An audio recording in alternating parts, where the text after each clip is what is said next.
श्रीमद् भागवत में भगवान कृष्ण उद्धव को एक बहुत सुंदर निर्देश देते हैं। कहते हैं यस्यात्म बुद्धि कुणपे त्रिधातुके स्वधि कलत्रादिषु भौम इज्यधि ज तीर्थ बुद्धि सलीले न करेचित जनेषु अभिगेषु स एव गोखरा।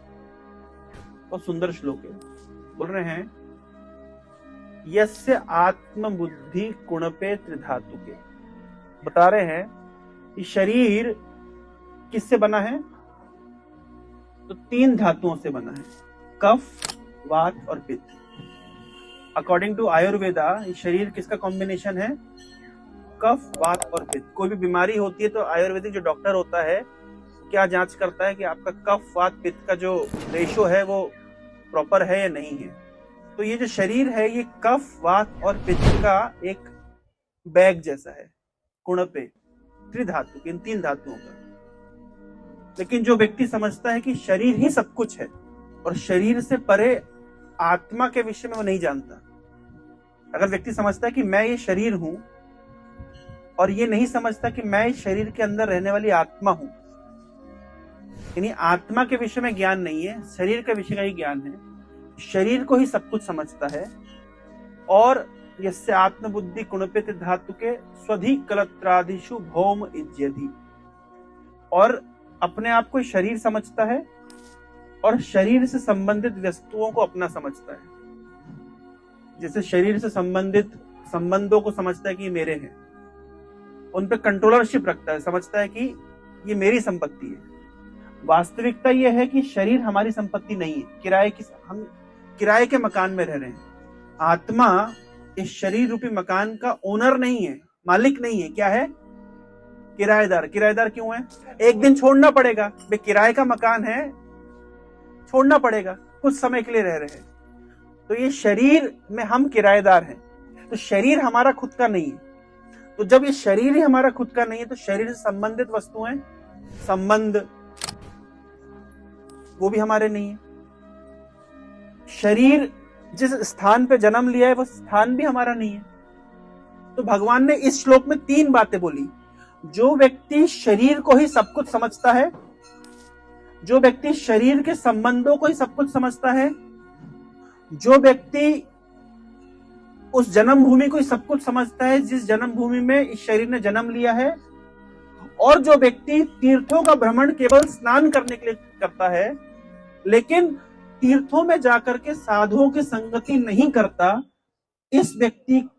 ऐसा व्यक्ति सा एव गो खर। गो मतलब गाय और खर मतलब गधा। अभी 2 गो और खर का उदाहरण क्यों दिया भगवान ने? प्रश्न उठता है, उदाहरण क्यों दिया? गाय का जब बछड़ा मर जाता है तो गाय दूध नहीं देती, तो लोग क्या करते जानते हैं? उस गाय के बछड़े की खाल रखते हैं और खाल के अंदर भूसा भर देते हैं, उसको खाल बछड़ा कहते हैं, और गाय के सामने उसको लाके खड़ा कर देते हैं। तो गाय को क्या लगता है? उसका बच्चा है। तो वात्सल्य के भाव से गाय दूध देना शुरू करती है। यानी गाय क्या है?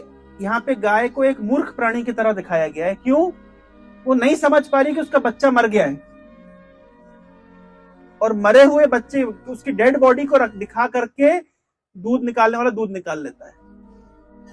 तो यहाँ पे गाय की तुलना किससे करी गई है? एक मूर्ख प्राणी से।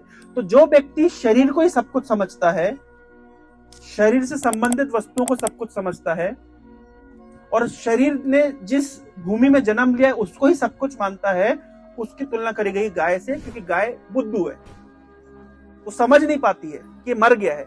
उसी तरह मनुष्य समझ नहीं पाता कि शरीर तो मरा हुआ है, शरीर, this body is a dead body, इसके अंदर जीवन क्यों है? क्योंकि आत्मा है।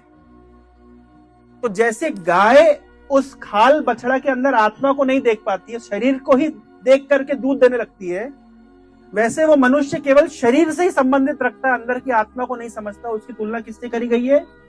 गाय से। और गधे से किसकी तुलना की गई है? जो व्यक्ति तीर्थ में जाता है स्नान करने के लिए लेकिन साधुओं की संगति नहीं करता, उसकी तुलना गधे से करी गई है। क्यों गधे से?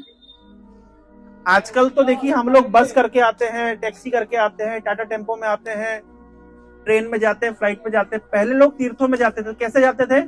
पैदल जाते थे, और सामान किस पे रखते थे? गधे के ऊपर। तो गधा, मान लीजिए यहां से आपको जाना है बद्रीनाथ, तो आप भी जाएंगे और गधा भी जाएगा। यहां से आपको जाना है प्रयाग, आप भी जाएंगे, गधा भी जाएगा। लेकिन गधा के साथ स्थिति क्या है? गधा वो भाड़ ढो करके जाएगा और एज इट इज भाड़ ढो करके वापस आएगा।